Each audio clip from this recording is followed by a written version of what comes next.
ବାଲେଶ୍ୱରରେ 108ତମ ଚନ୍ଦନ ଯାତ୍ରା ଆରମ୍ଭ ହୋଇଛି। ମିର୍ଜା ପୋଖରୀରେ ଧୁମଧାମରେ ଆରମ୍ଭ ହୋଇଛି ଐତିହାସିକ 108ତମ ଚନ୍ଦନ ଯାତ୍ରା। କମିଟି ସଭାପତି ପଦ୍ମଲୋଚନ ଲେଙ୍କା ଏହାକୁ ଉଦ୍ଘାଟନ କରିଥିବା ବେଳେ ଡକ୍ଟର ଲକ୍ଷ୍ମୀନାରାୟଣ ମହାନ୍ତି ଶାନ୍ତି ଶୃଙ୍ଖଳା ରକ୍ଷା ଉପରେ ଗୁରୁତ୍ୱ ଦେଇଛନ୍ତି। ମିଶ୍ର ସାହିରୁ ଶ୍ରୀ ମଦନ ମୋହନ ବିଗ୍ରହ ଶୋଭାଯାତ୍ରାରେ ଆସି ପୋଖରୀରେ ନବକେଳି କରିଥିଲେ। ଭକ୍ତିମୟ ଭଜନ ସନ୍ଧ୍ୟା ସହ ଦର୍ଶକମାନେ ଦୋଳି ଏବଂ ମୀନା ବଜାରର ଭରପୁର ମଜା ନେଉଛନ୍ତି। ମେଳ ପଡ଼ିଆରେ ସୁସ୍ୱାଦୁ ଚଟପଟା ଖାଦ୍ୟ ଦୋକାନରେ ଲୋକମାନଙ୍କ ପ୍ରବଳ ଭିଡ଼ ଜମୁଛି।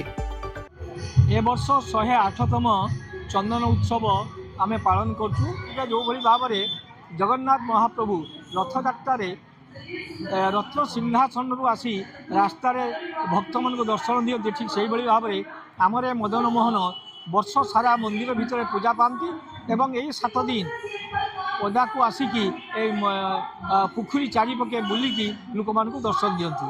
ତାର କିମ୍ବଦନ୍ତୀ ହେଉଛି ପୂର୍ବେ କଳା ପାହାଡ଼ ବୋଲି ଜଣେ ରଜା ଥିଲେ। ତାଙ୍କର 3ଟି ମନ୍ତ୍ରୀ ଥିଲେ। 3ଟି ମନ୍ତ୍ରୀକୁ କଳା ପାହାଡ଼ ରଜା କହିଲେ ଯେ ତୁମେ 3 ଜଣ 3ଟା ପୋଖରୀ କୂଳ। ଜଣେ ମନ୍ତ୍ରୀ ଥିଲେ ମିର୍ଜା, ଜଣେ ମନ୍ତ୍ରୀ ଆଗା, ଜଣେ ମନ୍ତ୍ରୀ ଥିଲେ ବାଘା। 3ଟି ନାଁରେ 3ଟି ବଡ଼ ବଡ଼ ପୋଖରୀ ଏଇ ପାଖାପାଖି ଖୋଳାଯାଇଛି। ତାର କିମ୍ବଦନ୍ତୀ ହେଉଛି 107 ବର୍ଷ ତଳେ ମାଣିଖମ୍ ଗୋପାଳ ଗାଁ ସୁଏଲପୁରର ଅଧିବାସୀମାନେ, ବୟସ୍କ ଲୋକମାନେ, ମୁରବ୍ବୀ ଲୋକମାନେ ଏଇ ପୋଖରୀ ଆଡ଼ିରେ ବସି ଚିନ୍ତା କଲେ ଯେ ପୁରୀରେ ଅକ୍ଷି ତୃତୀୟା ପାଖକୁ ଚନ୍ଦନ ହେଇପାରୁଛି, ଆମେ କାହିଁକି ଏଠି ଚନ୍ଦନ କରିନପାରିବା। ଆମର 3ଟା ଗାଁର ବହୁତ ମେଳି ଅଛି, ବହୁତ ସହଯୋଗ ଅଛି, ତେଣୁ ଆମେ ମିଶିକି କରିବୁ। ସେଇ ଦିନଠାରୁ ଏ ଚନ୍ଦନ ଯାତ୍ରା ଚାଲିଛି। ଚନ୍ଦନଯାତ୍ରା କରିବାକୁ ହେଲେ ଗୋଟେ ନାମ ଦରକାର। ନାମରେ ପ୍ରଭୁ ମଦନ ମୋହନ, ରଘୁନାଥ ସମସ୍ତେ ବୁଲିବେ, ସେଥିପାଇଁ ଗୋଟେ ନାମ ଦରକାର। ନାମଟି ଆମେ ବାଲିଘାଟ ପାଖରୁ ଆଣୁଥିଲୁ ଏବଂ ସିନ୍ଦିଆ ଘାଟ ପାଖରୁ ଆମର ପୂର୍ବପୁରୁଷମାନେ କଦଳୀ ବାହୁଙ୍ଗା କଦଳୀ ଗଛକୁ ପକେଇ ଠେଲି ଠେଲି ଆଣି ଏଇ ମିର୍ଜା ପୋଖରୀରେ ପକେଇ ଦିଅନ୍ତି ଏବଂ 7 ଦିନ କାଳ ପ୍ରଭୁ ମଦନ ମୋହନ ନାମରେ ବୁଲନ୍ତି। ଏ ହେଉଛି କିମ୍ବଦନ୍ତୀ। ଆଉ ବିଶେଷ କିମ୍ବଦନ୍ତୀ ହେଉଛି ଯେତେବେଳେ ପୋଖରୀ ଖୋଳାଯାଇଛି ସେ ମଝିରେ ଗୋଟିଏ ଖୁଣ୍ଟ ପୋତା ଯାଇଛି, ତାକୁ ନଳା ଦଣ୍ଡା ବୋଲି କୁହାଯାଏ।